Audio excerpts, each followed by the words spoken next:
ဂျိုသားတွေဘွားကနေပေါ်လာရင်အရင်ဆုံးပြောမယ့်စကားကဘာဖြစ်မလဲအဲ့ဒီဘာမီလာ3ကန်ထဲကနေလွတ်ဖို့တဲ့လင်းမှုတစ်ယောက်ရှိတယ်လို့တော့ကျွန်တော်ကြားဘူးတယ် Either we are the bigger wall or we are the smaller wall. No one knows ဘာဖြစ်ချင်တာမလားဂျိုသားတွေနဲ့ချချင်တာမလားကိုရီးယားလည်းကြောက်နေတယ်တိသွားလို့ရှိရင်ကိုရီးယားမြတ်လာပြီးတော့ကြိတ်သွားမလားဆိုပြီးကြောက်နေတယ် Dark Forest Theory ဆိုတာအဲ့ဒါပဲအဲ့ဒီထဲရောက်တာလင်းကစောင့်ရညံသွားအပြင်မှာမောင်းနေတဲ့အချိန်တက်အများကြီးညံသွား If the point you mentioned become the fact, then it's pretty scary. ပရှုကောင်းပြအတင်းတော်ကြီးတို့ Illuminati အတင်းတော်ကြီးတို့ Don't worry, CIA will do that for you. Three body salute problemsဆိုတာကြည့်ဘူးလား Netflix က Kind of like that, right? What if they are way too advanced and what if we are just a little lamb sitting in a dark forest?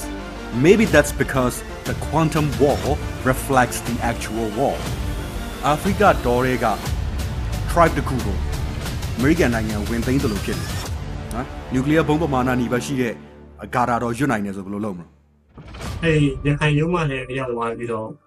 ပြန်ပေါ်လာတော့အဲ့ဒီစစ်သား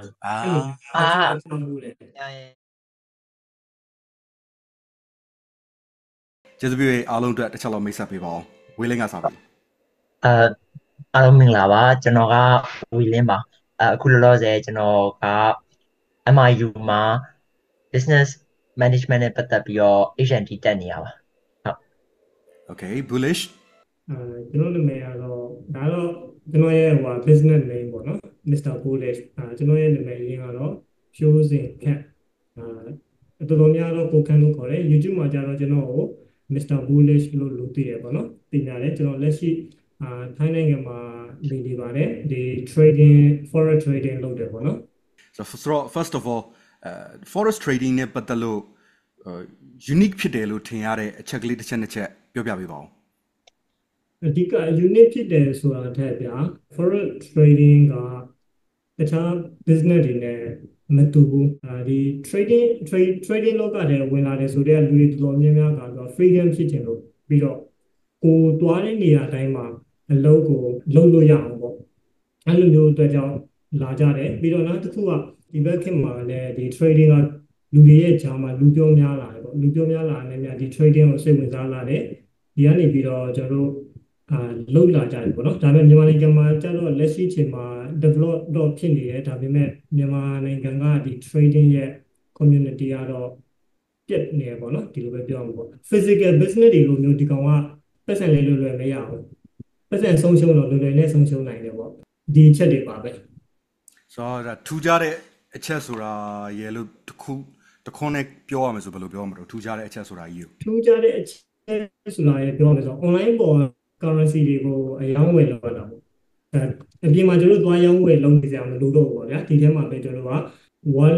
လို့ပြောမယ်ဒီ percent ထည့်ပြီးတော့ဒီထဲကနေပြီးတော့အယောင်းဝယ်လုပ်တယ်ပေါ့ဒီလိုမျိုးပုံစံ Okay အဲ့တော့ဝေလင်းကိုလည်းတစ်ချက်ပြောကြည့်မယ်ဝေလင်းကလည်းအဲ့လိုမျိုး crypto တွေဘာတွေစိတ်ဝင်စားတယ်ဆိုတော့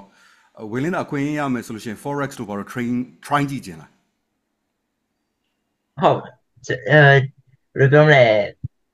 ကျွန်တော်အခုသိထားတာထက်ပို့ပြီးတော့တင်မလားတည်ချာလိုက်ပြီးလေးလာနိုင်မယ်ဆိုလို့ရှင်တော့ကျွန်တော် 8 fees ဆက်သွားရှင်နေစံတော့ရှိရဗျာဟုတ် Yeah Mr. Bullish is right here he's the right one for you he can show you the ropes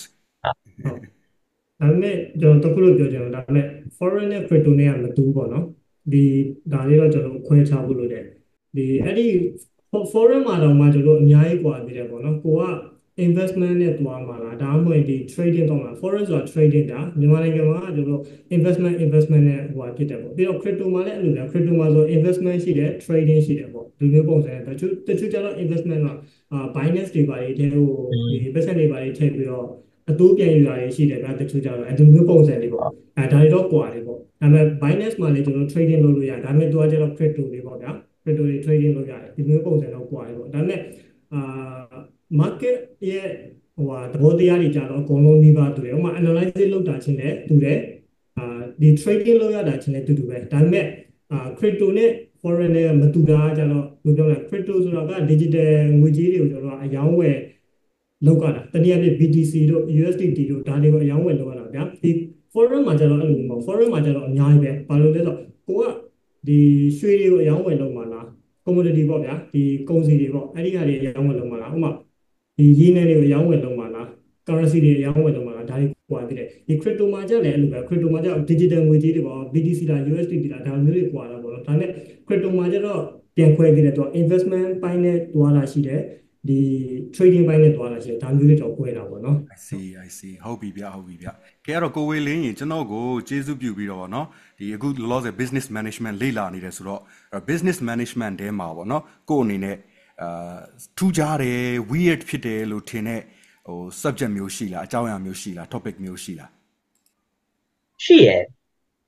ဆိုတာအထူးသဖြင့်ကတော့အဲ့ data analysis ဘိုင်းမှာပေါ့နော်အဲ့ဘိုင်းမှာဆိုလို့ရှိရင် तू ကအသစ်လို့လည်းပြောလို့ရတယ် ne ပဲအသစ်လို့လည်းပြောလို့ရတယ်ဗျာဒီနောက်ပိုင်းဤပညာတွေတိုးတက်လာတဲ့အတူတူဒီကောင်ကဘယ်လိုပြောမလဲပေါက်ဖွာလာတာပေါ့နော်အဲ့တော့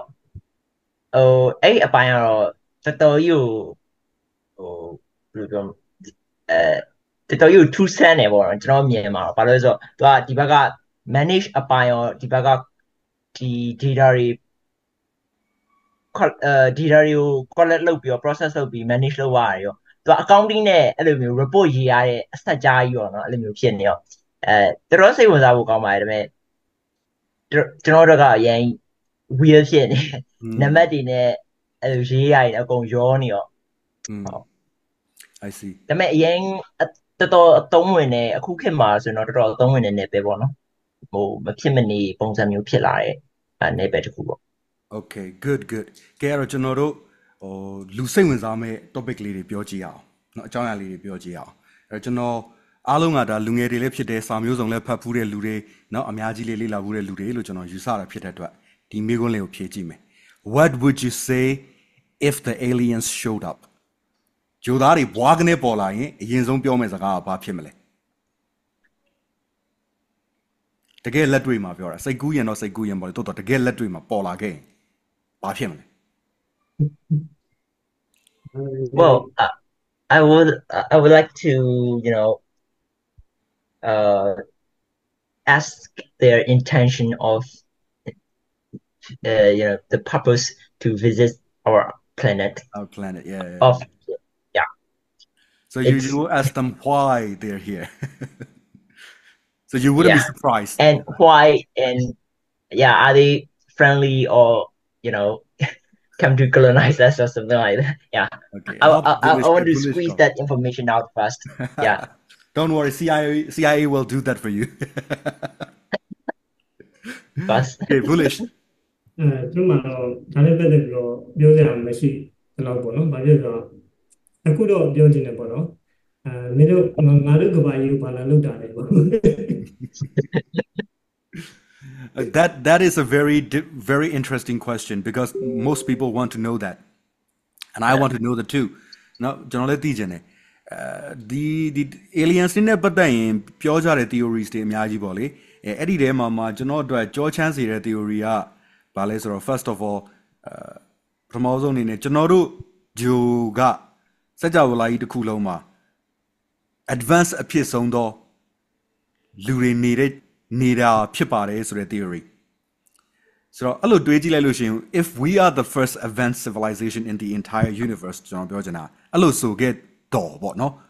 စဉ်းစားကြည့်ကိုယ်တွေပဲရှိနေဘယ်လိုလုပ်မလဲဒီအကြီးကျယ်ကြီးထဲမှာအသက်ရှိတဲ့လူတွေဆိုလို့ကျွန်တော်တို့ပဲရှိနေဆိုဘယ်လိုလုပ်မလဲညံကောင်းတဲ့သက်ရှိတွေရှိတာဆိုလို့ကျွန်တော်တို့ပဲရှိတယ်ဆိုဘယ်လိုလုပ်မလဲအဲ့ဒီ theory ကတော့ကျွန်တော်နည်းနည်းပထမဆုံးအနေနဲ့ကြောချမ်းစေတယ်ကိုရီးယားပါလားဆိုတဲ့အတွေ့အကြုံ Yeah, it's pretty dull, to think about it. There's no excitement and we lost the purpose to explore the maybe universe. You could be really excited because it is unexplored if we are the first one. In that case, we have a lot to explore, but the point you mentioned, if the point you mentioned become the fact, then it's pretty scary. Boring. Yeah, boring and scary. Yeah, kind of. Why are we here? So yeah, အဲ့တော့မေးစရာဘာလဲဆိုတော့အကယ်လို့ကျွန်တော်တို့ဒါတခုတည်းသောမျိုးစိတ်ပေါ့နော် advance ဖြစ်သွားတဲ့တခုတည်းသောမျိုးစိတ်ဆိုလို့ရှိရင်ကျွန်တော်တို့လောက်အုံတော့မဖွင့်ပြိုးတဲ့ဂျိုသားတွေရှိကောင်းရှိမယ်ဒါမှမဟုတ်တရိษံတွေပဲရှိတဲ့ဂျိုတွေလည်းရှိကောင်းရှိမယ်အဲ့လိုဆိုလို့ရှိရင်တော့ဘာဖြစ်เสียရှိလဲဆိုတော့ငါတို့ကပထမဦးဆုံးလားဆိုမေးခွန်းကြီးမေးเสียရှိတယ်ဒါမှမဟုတ်ငါတို့ကနောက်ဆုံးလားလူသားတွေကပထမဦးဆုံးသော civilization လားဒါမှမဟုတ်ကျန်တဲ့ကောင်တွေအကုန်လုံးချင်းချင်းတက်ကြဖြတ်ကြလို့ပြီးသွားလို့ကိုယ်တွေပဲကြံခဲ့တာလား See so bullish ဘလို့ထင်တော့အဲ့ဒီဥစ္စာကိုကဲလို့ကိုရီးသားတခုတည်းသော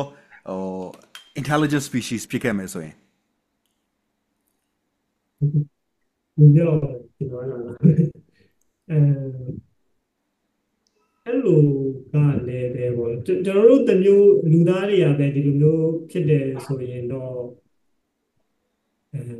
နည်းနည်းပြီးတော့တမျိုးပေါ့နော်ဒီမှာဘယ်လိုပြောလဲဆိုတော့ပြင်းစရာကောင်းပါမလားမသိဘူးပေါ့ပြင်းစရာကောင်းပါပြင်းစရာကောင်းပါဘာဖြစ်ချင်တာမလားဂျိုသားကြီးနဲ့ချချင်တာမလားဒုတိယ theory ကကြတော့ဗာလဲဆိုတော့ဒီdark forest theory လို့ခေါ်တယ်ပြောချင်တဲ့အဓိပ္ပာယ်ကလောကကြီးမှာပေါ့နော်စကြဝဠာကြီးထဲမှာဒီ advanced ဖြစ်လွန်းတဲ့civilization တွေပေါ့အများကြီးဖြစ်နေပြီးတော့ဒီ civilization တွေကတယောက်နဲ့တယောက်ကြောက်ပြီးတော့ပေါ့နော်သူတို့တောင်ကိုတွေထက်ပိုပြီး advanced ဖြစ်နေရင်ဘယ်လိုလုပ်မလဲဆိုတာကိုကြောက်ပြီးတော့သူတို့ရှီမှန်သိအောင်မဖော်ပြကြဘူးဆိုရင်တော့ကိုရီးယားလည်းကြောက်နေတယ်သိသွားလို့ရှိရင်ကိုရီးယားမြတ်လာပြီးတော့ကြိတ်သွားမလားဆိုပြီးကြောက်နေတယ် dark forest theory ဆိုတာအဲ့ဒါပဲမှောင်မိုက်နေတဲ့တစ်တော်အုပ်ထဲမှာဆိုဘယ်ကောင်ကဘယ်နေရာမှာဘယ်လိုရှိနေမှန်းဘယ်သူမှမသိဘူးတဲ့လားဘယ်ကောင်ကpredator လဲဘယ်ကောင်ကအင်အားကြီးတဲ့ကောင်လဲဘယ်သူမှမသိဘူးအဲ့တော့အချင်းချင်းအဲ့လိုမျိုးတွေးနေပြီးတော့သိရမလား magical force field တွေနဲ့ဒါမှမဟုတ်ဒီကျွန်တော်တို့တခုခုရ sci-fi နဲ့ဟာဒီလိုမျိုး force field နဲ့ကာထားပြီးတော့ရှာမတွေ့အောင်လို့ကိုယ့်အကူတားဆီးနေကြတာဆိုရင်ကိုကရှည်ပြီးတော့သိရမလားစကြဝဠာကြီးတွေကိုအတန်လွှင့်လိုက်လို့ကိုရှိနေမှန်းသိပြီးကိုကိုလာပြီးတော့တိမ့်ပိုက်သွားရင်တော့ dark forest တွေအဲ့ဒါပဲဒီကောင်မဆိုကိုထက်ကြီးတဲ့ကောင်ရှိနေနိုင်တယ်ဘယ်နေရာမှာမဆိုဟုတ်တယ်မလားကိုကသူတို့နဲ့ခင်ကျင်လို့ဆိုပြီးတော့ radio wave တွေလွှင့်လားelectromagnetic တွေလွှင့်အဲ့လိုလွှင့်လိုက်တော့မှကိုရီရှိမှန်းသိပြီးကိုရီကိုလာပြီးတော့သိတယ်မလားဖန်ဆားတော့ဘယ်လိုလုပ်မလို့dark forest theories are Arabe. Yeah. Think about it. We are constantly trying to communicate with them. What if they are way too advanced? And what if we are just a little lamb sitting in a dark forest? Right? Yeah. Since you made a noise, every predator knows you're here. That's one of the reasons that concerns me when NASA are doing missions, sending out the record with our art history. And kind of your enemy or somebody knows you, but you don't know them at all. That's the problem. Yeah. Police brutal. အဲ့လိုဆိုရင်ဘယ်ပြောမလဲဆိုတော့ကျွန်တော်ကတော့ဘယ်လိုပြောလဲအကုန်လုံးနဲ့မိတ်ဖွဲ့လိုက်မှာပေါ့မှန်တယ်လေဒါမဲ့ကိုကသုံးငယ်လေးဖြစ်နေဘယ်လိုလုပ်မလဲသူတို့ဘက်ကဟာတွေကချင်းတဲ့တွေစင်ကြီးတွေဒါမှမဟုတ်အသားစားတဲ့ကြံ့ကြီးတွေဖြစ်နေဘယ်လိုလုပ်မလဲကိုကအတန်ပြုတ်လိုက်တော့မှကိုယ်ဘယ်မှာရှိနေမှန်းသိသွားပြီးရောက်ချလာဘယ်လိုလုပ်မလဲအဲ့ဒါဘယ်လိုမိတ်ဖွဲ့မလို့I know. Yeah, helpless. တီးပေါ့ဘယ်ပြေးမလို့ဒီဂျိုလေးရှိတယ်ကျုပ်တို့ပဲပြေးကြမှာတော့အခုတော့ငါဟိုအင်္ဂါဂျိုဆိုပြီးလုံနေမလားဟိုဒီလိုမှအင်္ဂါဂျိုကကျွန်တော်ရဲ့ system ထဲမှာပဲလေ solar system ထဲမှာပဲတခုနဲ့ပြောရင် local planet လို့ခေါ်လို့ရတယ်မိတ်တိတ်မဝေးတဲ့ planet ဆို local planet လို့ခေါ်လို့ရတယ်ဆိုတော့တို့လာလို့ရှိရင်ဒီဂျိုတစ်ခုတည်းလာမှာမဟုတ်လေရှိသမျှ system အကုန်လုံး system တစ်ခုလုံးမှာရှိတဲ့ planet အကုန်လုံးကိုတို့ scan ဖတ်မှာပဲလေ scan ဖတ်မှာပဲ scout တွေလွတ်မှာပဲအဲ့တော့ you got nowhere to run အဲ့လိုမျိုးကိုကရောင်ကြီးအတန်ထုတ်လိုက်တော့မှကိုရှိနေမှန်းသိသွားပြီးရောက်ချလာရင်တိုင်ပတ်အောင်မယ်အဲ့ဒါရှိသေးတယ်Well, we already made a song we made a lot of Noise. communication efforts into the space, into the deep space. Yeah. Many kinds of communication efforts. We send sounds, we send records, we send electromagnetic waves, radio waves. We tried many things. Have you three body salute problems or Ajibula Netflix ka? Kind of like that, right? So Yeah. they are the predator, but they also need help.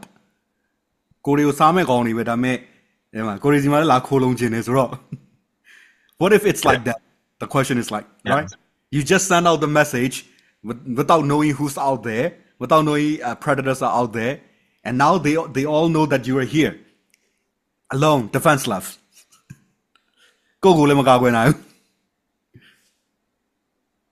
Think about it.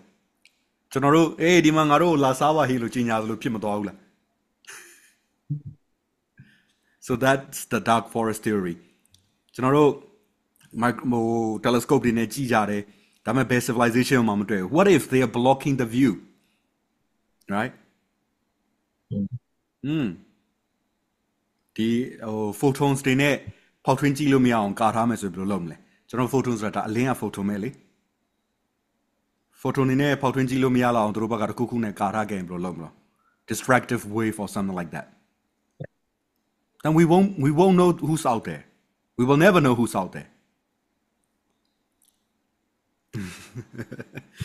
I mean, if we want to continue like this, and we have to do something to evolve our civilization into, type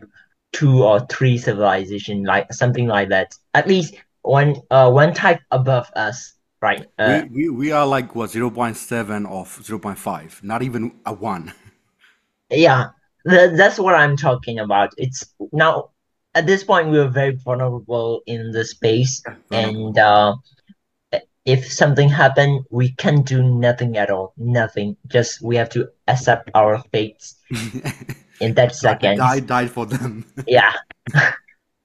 Something like that. So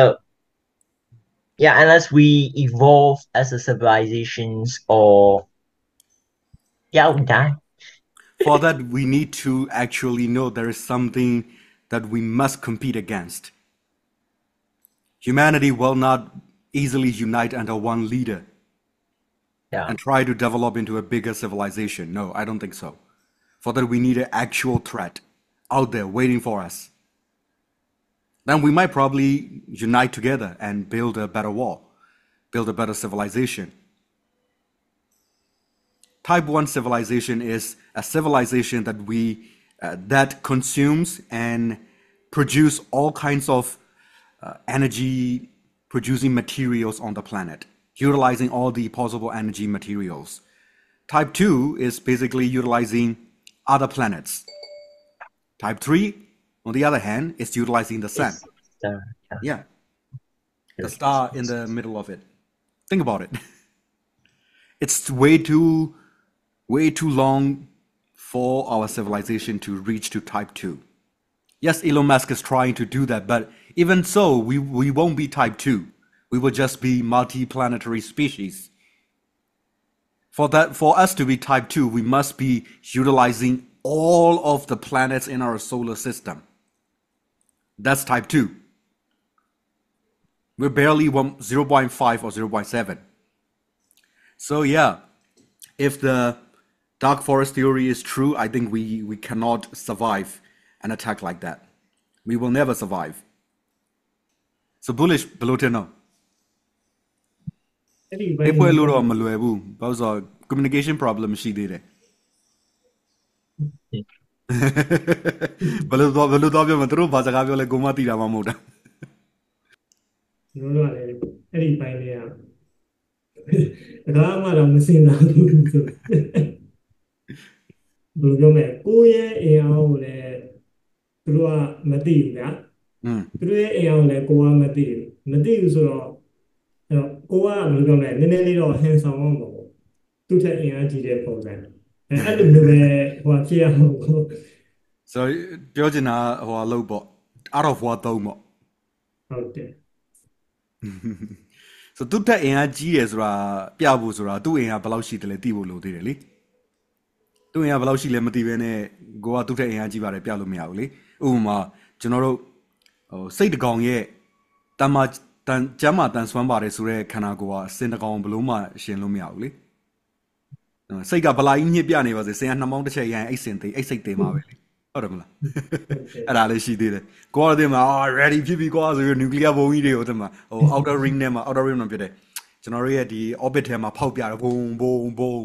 အကောင်တွေကအဲ့ဒါကိုဘီချူမီပါနေလှလိုက်တာဆိုဘယ်နဲ့လုံးဟုတ်တယ်မလားကိုရီးယားတော့ muscle ပြပြီးတော့ဖောက်တာဒိန်ဟိုကောင်နဲ့ကြည့်ပြီးတော့ဒီကောင်နေဘီချူမီပါလေလှလိုက်တာဆိုဘယ်နဲ့လုံး right yes of course we ကျွန်တော်တို့ muscle ပြတဲ့နာတော့မှန်တာပေါ့အခုထိလဲအဲ့ဒါဘယ်သူမှတသက်ကိုယ်မသိသေးဘူးတချို့ယူဆချက်တွေကဘယ်လိုရှိလဲဆိုတော့ civilization တွေကိုကျွန်တော်တို့ drive လုပ်တဲ့အခါမှာပေါ့နော်ကျွန်တော်တို့ civilization ကတော့တေချာပေါ့ focus လုပ်ခဲ့တာဟို mathematics ရဲ့ chemistry ရဲ့ physics ရဲ့ကိုအဓိက focus လုပ်ခဲ့တာကျွန်တော် civilization ကဒီသုံးခုကို focus လုပ်ပြီးလုပ်ခဲ့တာဖြစ်တဲ့အတွက်ကျွန်တော်တို့ရဲ့မှော်ပညာဆိုတာ technology ဖြစ်သွားတာ this is our magic like it or not ကျွန်တော်တို့ modern နဲ့ဖန်တီးထားတဲ့အရာတွေပဲဟုတ်တယ်လေဟိုကျွန်တော်တို့လွန်ခဲ့တဲ့နှစ်300လောက်ကလူကိုခေါ်လာပြီးဒါတွေကြည့်ဘယ်လိုထင်တော့ဆိုဟာမော right မင်းတို့မောဆရာတွေပဲတလောကလုံးကအဲ့လိုပြောမှာပဲ because they don't know right ဆိုတော့ကျွန်တော်တို့ civilization အဲ့လိုမျိုးခုနကပြောလို့သိပ္ပံကိုအခြေပြုပြီးဖွံ့ဖြိုးလာတဲ့ civilization ပေါ့လေအဲ့တော့ကျွန်တော်တို့တော့ကဟိုအရာအလုံးကအရင် logical ဆန်လုံးနေဥမာ portal ဖွင့်တာမျိုးတို့ပါတို့ wormhole တွေနဲ့ portal တွေလောက်တာမျိုးတို့ပါလို့ဆိုတော့ကျွန်တော်တို့တော့အရင် logical ဆန်လုံးနေအဲ့တော့ logic နဲ့အရင်လိုက်တွေးရတာပေါ့လေ what if there is another civilization out there that we don't know but focus on spiritual awakening and actual magic they won't be warriors first of all they won't be warriors right they don't need to consume all of the planet's energy so even if they come even if they try to conquer us, it won't be for materials. No? A spiritual နဲ့ဒီမော်ပညာကိုအခြေပြုပြီးတော့ဖွံ့ဖြိုးလာတဲ့ civilization ရှိခဲ့ရင်အဲ့ civilization ပေါ်တယ်ကိုလွယ်တကူဖွင့်သွားမှာပဲဒိန်းဆိုပြီးတော့ရောက်လာရင်လေကိုယ်အိမ်ရှိမှာဘွားဆိုပေါ်တယ်ကြီးပွင့်ပြီးရောက်ချလာမှာတို့ကအကယ်လို့အဲ့ဒီ slow civilization ရှိနေရော yes we ကျွန်တော်တို့မှာတော့ physical လက်နက်ကပြင်းထန်တဲ့ဟာတွေရှိတယ် nuclear bomb တွေ gun တွေရှိတယ်yes of course ကျွန်တော်မှာတော့အဲ့ဒါတွေက lethal ဖြစ်တဲ့တိုက်ခိုက်ရေးစနစ်တွေရှိတယ်ဒါပေမဲ့တို့မှာမော်ရီပါလာဘယ်လိုလုပ်မလဲဥပမာကဲတို့ရဲ့ဟိုပေတရာဝင်းကျင်ကလူတွေအကုန်လုံးဒိန်းဆိုပြီးတော့ချက်ချင်းဆိုသလိုဟို time freeze လုပ်ပလိုက်လိုက်ဘယ်လိုလုပ်မလဲကဲ see ကျွန်တော်တို့စဉ်းစားလိုက်တိုင်း alien civilization ကိုစဉ်းစားလိုက်တိုင်းအများစုကဘာစဉ်းစားလဲဆိုတော့ကိုရီလိုမျိုးပဲဖွံ့ဖြိုးလာတဲ့ civilization ကိုတွေးကြတာ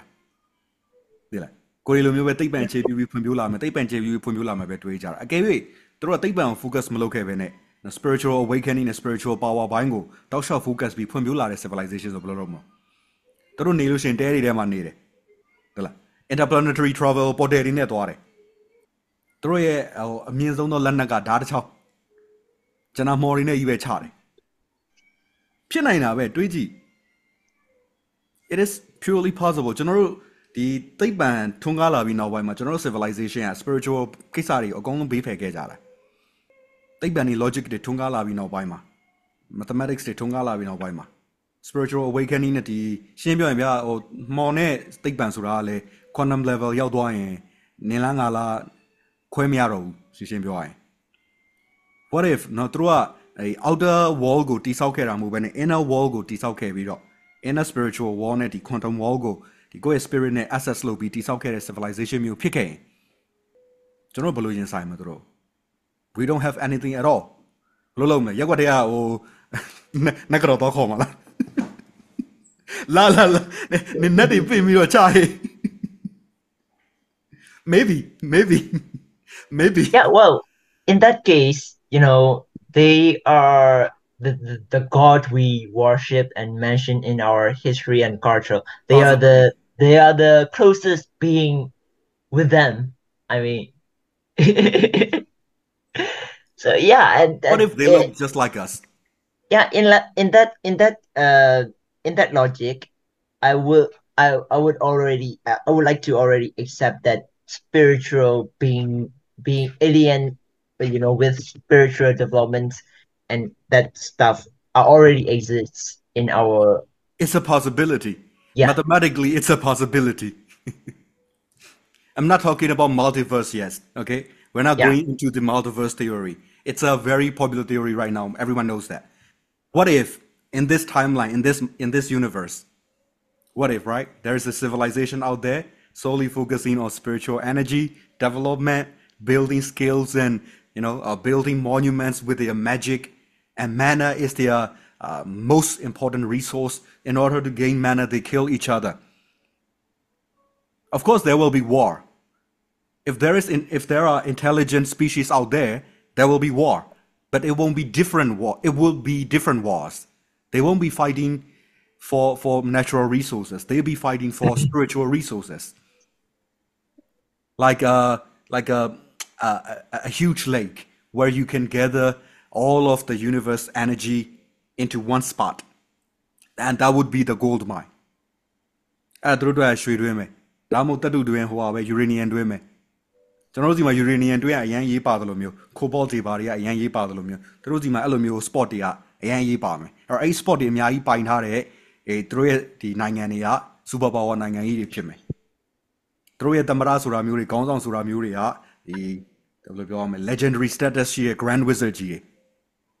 သူတို့ရဲ့ warriors တွေကဒုတ်ချောင်းတစ်ချောင်းကင်ပြီးတော့စာအုပ်တုံးအောင်နဲ့ရောက်ချလာမယ့် warriors တွေ how will we fight against them ဘယ်လိုချကြမလဲသူတို့ရောက်လာရင်ကျွန်တော်ရဲ့ logic မှာသူတို့ကအနေပေးမဲ့ကောင်းနေမဟုတ်ဘယ်လိုပဲကြည့်ကြည့်လူသားရဲ့ perspective ကကြည့်လိုက်ရင်ဝေးယုံရင်ချုံဒုတ်ချောင်းတစ်ချောင်းကင်လာတဲ့ကောင် cosplay သွားတဲ့ကောင်ပဲထင်မှာ right yeah စာကြိုဘောကရောက်လာတဲ့ enemy warrior လို့ဘယ်သူမှထင်မှာမဟုတ် right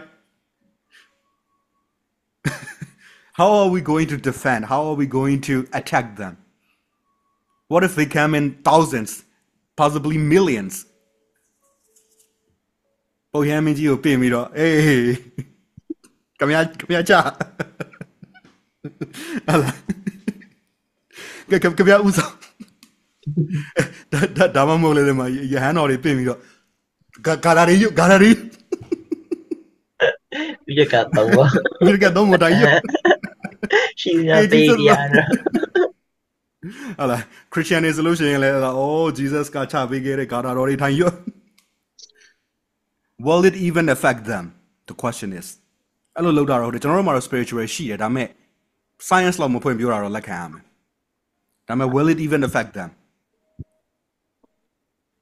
အဲ့လိုရှင်းကြည့်လိုက်မယ်ဆိုရင် magic နဲ့ portal ကိုဖွင့်နိုင်နေတဲ့ civilization တစ်ခုတော့ကကျွန်တော်တို့ဖျားသခင်တပားကချပေးထားတဲ့ဂါရာရွတ်တဲ့ဒီ level ကိုကြည့်လိုက်ရင်ဘာနဲ့တူနေတယ်လဲဆိုတော့အာဖရိကတော်တွေက tribe တစ်ခုကို American နိုင်ငံဝင်သိမ်းတယ်လို့ဖြစ်နေတယ် American နိုင်ငံတက်မကြီးရောက်ဝင်ချပြီးသိမ်းသွားတယ်လို့ဖြစ်နေတယ် They can do anything their sharpest weapon and the most lethal weapon is a spear not even obsidian just a spear maybe probably a wooden spear oh shit right yeah so reading mantras in front of them to protect us from their magical overlords and overpowering magical super warriors. It would be just like that, defending ourselves with a wooden spear. Right? Think about it. Yeah. Animated or she are animated she Kavanaku collide Phoebe Pote Puenovido, Ovagava Luria magic or Digalode, Divagava Luria Tiba and Digalode. That may Hovagava magic Lodegavaja or medieval society from saying, that would say Google, yeah? That may. What if they are way too developed with their magic? They have their nuclear level spell. Only the Grand Wizard can do that. Nuclear bomb mana ni ba shi ye gara ro yut nai ne so blo long mo. Mandan yut nai ne he so blo long mo. ဟုတ်တယ်ဟုတ်ကျွန်တော် alien ကိုတွေးလိုက်တဲ့အများစုကဒီကောင်ကြီးတွေကိုအရင်ပြေးမြင်တာများတယ်ရုပ်ဆိုးဆိုးကြီးနဲ့ဟဲ့လားပိန်ပိန်ချောင်ချောင်ဝဝပြည့်ပြည့်အချောင်းပေါင်းမျိုးစုံအမွေးပေါင်းမျိုးစုံနဲ့အဲ့ဒါကြီးအရင်ပြေးမြင်ကြ what if they are just like us right ဒါပေမဲ့သူတို့ civilization က spiritual path ကိုတွားခဲ့ပြီးတော့သူတို့ရဲ့ nuclear bomb ဆိုတာဒီဂါတာတစ်ချက်နော်ကောင်းကင်ဘုံမှာပြန်ဂါတာတစ်ချက်ရွတ်လိုက်တာတဲ့တယ်ဒိန်းဆိုတစ်မျိုးလုံးပြကျသွားတာမျိုးဆိုဘယ်နဲ့လုံး Then their war would be very chaotic with, who control who's, and they will have conflicts within Of course themselves. They will. So, yeah, I think they will be busy fighting themselves. at that Just point. like we are. But what if they can come to us? Yeah, then we have to ကျွန်တော်တို့ establish. စစ်တိုက်တဲ့ပုံစံနဲ့တူမှာမဟုတ်ဘူးစဉ်းစားကြည့် Yes of course out of war တော့သုံးလို့ရတာပေါ့ဒါပေမဲ့ out of war ဒါတိုက်ခိုက်ရေးနည်းပညာဆိုတော့ထားပါတော့ out of war ခဏမေးတာ how are we going to defend ourselves? How are we going to attack them? We can't. I mean, အောက်နေနေအထက်နေနေတိုက်နေပုံစံဖြစ် ပြောလို့ပြောရမှာနော်ဒီလိုမျိုး anime ရှိလာရင်သိကောင်းမှာ yeah, then we have to focus on. We have to change, our entire logic then, yeah and develop a new research area for, but it will take relate- at least 10 years at least Yeah. 10 years at least. So, yeah, that 10 years or whatever the time we got will be our life on the line moment. Yeah. Yeah. It would be the last line of defense. Yeah, then when if, the if time I'm comes- correct, not correct, if my assumption turns out to be correct, and if that is the case, I believe all these secret societies might have already been developing spiritual techniques. Might not be the most competitive, but enough to defend ourselves. If I can think of it, these secret societies,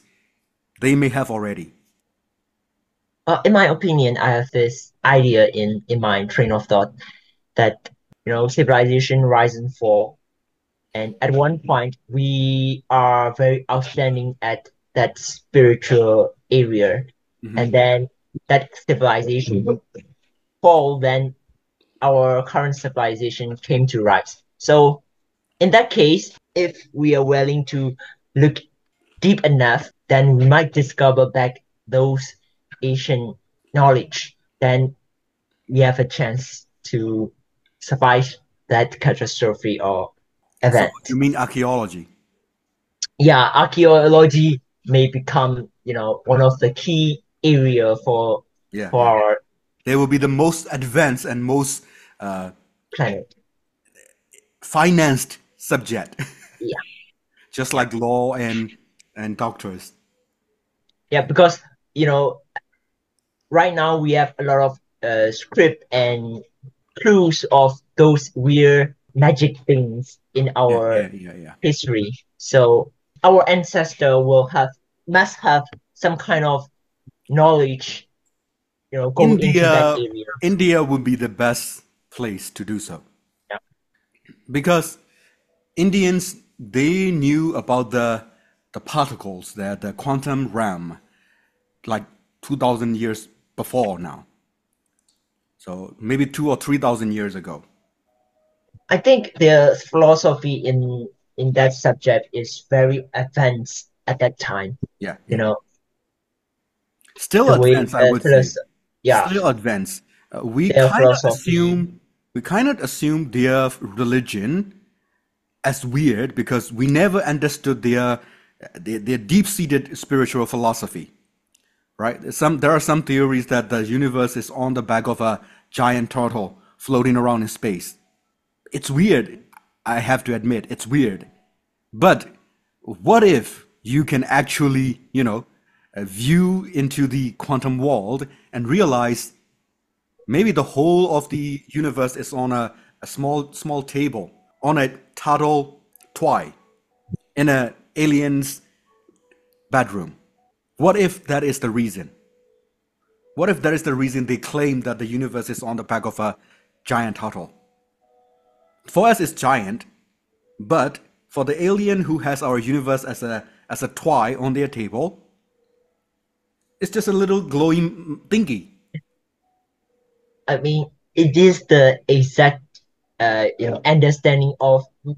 exactly what I understand about particles and atoms. Yeah. I imagine this solar system as a part of an atom or an atom itself. I see like that, Yeah, yeah. to our universe. Because it's so Yeah, similar to the formation of an atom, if you think about it. the pattern is everywhere. The neutrons are in the middle and the electrons are circulating the atom. Exactly. So yeah, it's similar. Maybe that's because the quantum wall reflects the actual wall.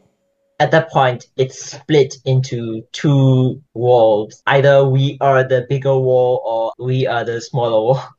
No one knows. No one knows. We could be the within smaller universe. within Yeah. the bigger ones. But we don't know which is head or tail. That is very interesting. But either way, we might probably need to figure out, the ancient rituals of summoning great power spiritually to face off the wizard army. Or maybe we can Yes. go to the villages and get all those spiritual mediums, right? နတ်ဝင်သည်တွေ Yeah. နတ်ဝင်သည်တွေကိုကျွန်တော်တို့ဖိတ်လို့ရမှာပေါ့နိုင်ငံတိုင်းမှာရှိတယ်ဗျာနတ်ဝင်သည်တွေအကုန်ဖိတ်ပြီးတော့ကဲလာကြနင်တို့တွေဥဆောင်ပြီးတော့တင်မလား wizard army တည်ထောင်ကြပေါ့အဲ့လိုပဲရမယ် Yeah. That is if they didn't destroy us at first မြင်မြင်ချင်းကျုပ်တို့မချပါဘူးဆိုရင်တော့ကျုပ်တို့အဲ့လိုမျိုး develop လုပ်ခွင့်ရှိမှာပေါ့ချပါခဲ့ရင်တော့ဘယ်လိုဖြစ်သွားမလဲဆိုတော့ Star Wars လိုပဲဖြစ်သွားမယ်လေဂျူရီကြောင်တွေထဲမှာသွားနေပြီးတိတ်ကလေး develop ပြန်လုပ်ရမှာပေါ့ So ကျွန်တော် conspiracy theory ဆိုတာကြားဘူးကြတယ်မလား bullish Now. မချဘူးကျွန်တော် conspiracy theory ဆိုတာဟိုတို့တင်ထားတဲ့သမိုင်းမဟုတ်ဘဲနဲ့နောက်ွယ်ရသမိုင်းပေါ့နော်ပြီးတော့တရားရောက်ကထိန်းချုပ်နေတယ်ဆိုတာမျိုးကမ္ဘာပေါ်မှာဖြစ်သမျှဟာအကုန်လုံးကို Illuminati တို့ဘာလို့ကြားဘူးတယ်မလားပရှုကောင်းပြက်အသင်းတော်ကြီးတို့ Illuminati အသင်းတော်ကြီးတို့ Bermuda Triangle. Bermuda Triangle ရဲ့ကိစ္စတွေပါတယ် Bermuda Triangle ရဲ့လေယာဉ်တွေဝင်လာပြန်မထွက်လာဘူးဆိုတာမျိုးတွေ ဟုတ် So အဲ့ဒါကိုကျွန်တော်တို့ conspiracy theory လို့ခေါ်တယ်ချိုးကြောက်လဲ Bermuda Triangle ကဒါတခြားကမ္ဘာကိုချိတ်ဆက်ထားတဲ့ portal တစ်ခုလို့လည်းပြောကြတယ်အခုဒီဘယ်သူမှမသိဘူးပေါ့လေအဲ့ဒါမျိုးတွေကို conspiracy theory လို့ခေါ်တယ်ဆိုတော့ကြားဘူးသမျှ conspiracy theory တွေထဲမှာကိုနှစ်ကြိုက်တယ်ဆိုတဲ့ conspiracy theory ရှိလား လို့ Yeah, the Bermuda Triangle is the first one that draw my interest into that area. Most people I believe Yeah, in my childhood. So yeah, that's the one of the favorite and fascinating theory, in my opinion. Okay, that's your first one but what is the most favorite one that you have any kind of conspiracy theory for example Hitler မသိပဲ Argentina သွားနေတယ်ဆိုတာမျိုး ပြီးတော့ဆရာမြန်မာမှာလည်းတစ်ခုရှိတယ်ပေါ့နော်ရခိုင်ရိုးမတွေမှာလာတော့မသိဘူးဂျပန်ခေတ်တုန်းကဒီလိုမျိုးအင်္ဂလိပ်တွေကစစ်ရှုံးပြီးပြေးတာပေါ့ဂျပန်အဲ့ဒီမှာအဲ့ဒီရခိုင်ရိုးမတွေရောက်သွားပြီးတော့ပြန်ပေါ်လာတော့အဲ့ဒီစစ်သားတွေအဲ့လိုမျိုးတော့မှုတယ် I think it's about a lake in the forest that they take a rest, then the whole army regiment I disappear. guess, yeah Yeah, the regiment disappear. Yeah, I've never heard of it to be fair I've never heard of it wow it is interesting so it could have been a portal or a timeline glitch Yeah, similar to the Bermuda Triangle. Kind of same idea, but the story behind is a little bit different according to the place, culture and stuff. Yeah ကျွန်တော်ကတော့အဲ့လိုဟာတွေဟိုလို့ထင်တာပဲဒီ geological science anomaly တခုလို့ထင်တယ်ဘာလို့ကျွန်တော်အဲ့ထူးထူးခြားခြားဆယ်တန်းပြီးကစားပေါ့နော်American Center သွားပြီးတော့အဲ့ဒီ geography စာအုပ်ကြီးကောက်ကင်လိုက်တာပေါ့နော် geology ပြောတာ geology စာအုပ်ကြီးကောက်ကင်လိုက်တယ်အဲ့ဒီခေါင်းစဉ်စာအုပ်ရဲ့ခေါင်းစဉ်ကသဘောကျစရာကောင်းတယ်ကမ္ဘာပေါ်တွင်ရှိနေသောဒီ radio နဲ့ပြတဲ့ electromagnetic field များပေါ့အဲ့ဒါကိုသူကအဓိက focus လုပ်ပြီးရေးထားတာစောက်တော့တော့ကျွန်တော်အကုန်တော့မပြီးပါဘူးနည်းနည်းဟိုကြည့်တော့ကြည့်လိုက်ပြတာပေါ့ main point ကဘာလဲဆိုတော့ဒီ electromagnetic field တွေက portal တစ်ခုလည်းဖြစ်နိုင်တယ် maybe right it's so dense တုံတောင်အဲ့ဒီဟာကိုဖြတ်တန်းသွားလို့မရဘူးဒီ electromagnetic density တအားမြင့်နေတာမျိုးပေါ့မြင့်နေပြီးတော့ဒီဟာလည်းဒီကမ္ဘာမြေအကြောင်းဖြစ်တာဒီပြီးတော့ဒီကမ္ဘာမြေရဲ့ geographical အနေထားပေါ့နော် geological အနေထားပေါ်မှာမူတည်ပြီးတော့ဒီဟာရဲ့ strong ဖြစ်ခြင်းမဖြစ်ခြင်းတွေဖြစ်တာပေါ့ ဆိုအဲ့ဒါကို तू လေ့လာကြည့်တော့တစ်ကမ္ဘာလုံးမှာအများကြီးရှိတာတွေ့ရတယ်တသေးလေးတွေအကြီးကြီးတွေပေါ့အဲ့တော့ခုန Bermuda Triangle Theory နဲ့ဆွဲတွေးကြည့်တဲ့အခါကျွန်တော်လည်းမမှတ်မိတော့ကြားလာပြီဆိုတော့ Ceramic ကစားတော့ဖတ်ခဲ့တာဆိုတော့ဒီအတွေးတော့သူကောင်းတဲ့တစ်ချက်တော့ဖြတ်ပြေးဘူးမယ်ထင်တယ် what if ပေါ့နော် Bermuda Triangle မှာအဲ့ဒီ portal ကြီးပေါ့နော်electromagnetic density တအားမြင့်တဲ့field ကြီးအကြီးကြီးတစ်ခုရှိပြီးတော့ဝင်သွားပြီးရင်ပြန်ထွက်လာလို့မရတော့ဘူးဆိုတာ physically and also spiritually ပေါ့နော်လုံးဝပြန်ထွက်လာလို့မရတော့တာမျိုးဒါမှမဟုတ်ဒီ electromagnetic field ကြီးကနေပြီးတော့ portal တစ်ခုအဖြစ်ယူဆောင်သွားပြီးတော့တခြားတစ်ဖက်ကိုသူတို့ပို့လိုက်တာမျိုးလဲဖြစ်ကောင်းဖြစ်နိုင်တယ်ဆိုကမ္ဘာပေါ်မှာအဲ့လိုဟာတွေရှိတယ်ပေါ့လေဒါကတော့အဲ့ဒီသိပ္ပံပညာရှင်ကဒီလိုဟာရှိပါတယ်ဆိုပြီးရှာတွေ့ခဲ့ဘူးတယ်ပေါ့ဆိုအဲ့လိုတွေးကြည့်တော့ဖြစ်နိုင်တယ်ဗျဒါမြည်သည့်နေရာမှာမဆိုဖြစ်နိုင်တယ်ပြီးတော့ဒါဒီအဲ့လိုမျိုးတစ်ကမ္ဘာလုံးအနှံ့မှာပေါ်တက်တာမျိုးဆိုရင်ကျွန်တော်တို့မဖြစ်မနေတွေးရမယ့်အချက်တစ်ခုကပါလဲဆိုတော့ဒါတွေဒီမုံတိုင်းတွေလိုပဲဖြစ်နိုင်တယ်မုံတိုင်းတွေဆိုတာဒါ field ကြီးပဲရှင်းရှင်းပြောရရင်လေတွေစုလာပြီးဖြစ်သွားတဲ့ field တစ်ခုအဲ့ဒီ field ကြီးကရွေ့သွားတာအကယ်လို့ဒါအဲ့ဒီ electromagnetic field တွေကဒီပထဝီဝင်အနေထားအရပေါ်ပေါက်လာပြီးတော့ပထဝီဝင်အနေထားပြောင်းလဲမှုရဲ့အနောက်ကိုလိုက်ပြီးလိုက်ရွေ့သွားရင်မုံတိုင်းလောက်တော့မမြန်ပေမဲ့နင်းရွေ့သွားရင်ဥပမာကျွန်တော်တို့တဲကနာရတဲ့မှာ mirage တွေမြင်တာမျိုး maybe there is a a high density electromagnetic field in the middle of the desert and you see the visions from the other side နော်အခုဒီကျွန်တော်အဲ့ကနာရတဲ့အဲ့ဒါကိုဘာမှလို့ဘယ်လိုခေါ်တာ mirage miso no မီဆိုမဟုတ်တန်လျက်လားမသိ I don't know ကျွန်တော်လည်းမသိအဲ့ထားပါတော့ mirage ပေါ့နော်So, mirages could be small electromagnetic fields moving ဘာလို့လဲဆိုတော့အဲ့ဒီဟာလေးကသေးတယ်ကွယ် density တော့ရှိတယ်သေးတယ်ရွေ့ဘာလို့ရွေ့လဲဆိုတော့တဲကနာရဆိုတာကြီးကလှိုင်းလုံးလိုပဲလေတဲကနာရရဲ့ဒီ terrain အနေထားအမြဲတမ်းတစ်ဖြောက်ကြီးတော့မဟုတ်တာနိုင်လိုက်မြင်လိုက်ရွေ့လိုက်နိုင်လိုက်မြင်လိုက်ရွေ့လိုက်ဆိုတော့အဲ့ဒီ electromagnetic field ကလည်းမုန်တိုင်းတစ်ခုလိုမျိုးပဲမုန်တိုင်းလောက်တော့မမြန်မေအီနဲ့ရွေ့သွားနေနိုင်တယ်နော် so ကျွန်တော်ကတော့အဲ့လိုမျိုးတွေးကြည့်မိတာပေါ့ရခိုင်မှာဖြစ်သွားရလဲအဲ့လိုမျိုး electromagnetic field တစ်ခုကသူတို့အုပ်သွားတာမျိုးဒါမှမဟုတ်သူတို့မောင်းဝင်သွားရင်းနဲ့ electromagnetic field တွေဝင်ပြီးတော့ပြန်ထွက်လာမတတ်တော့တာမျိုး maybe yeah I have the kind of same idea for the ပြော English အဲ့ဒီဘာမီတာတွေးကန်တဲ့ကနေလွတ်ပူတဲ့လင်းမှုတယောက်ရှိတယ်လို့တော့ကျွန်တော်ကြားဘူးတယ်အဲ့ဒီထဲကိုရောက်တာလင်းကစောက်ရညံသွားစောက်ရညံပြီးတော့သူအဲ့အပြင်မှာမောင်းနေတဲ့အချိန်တက်အများကြီးညံသွားအဲ့ဒီမှာ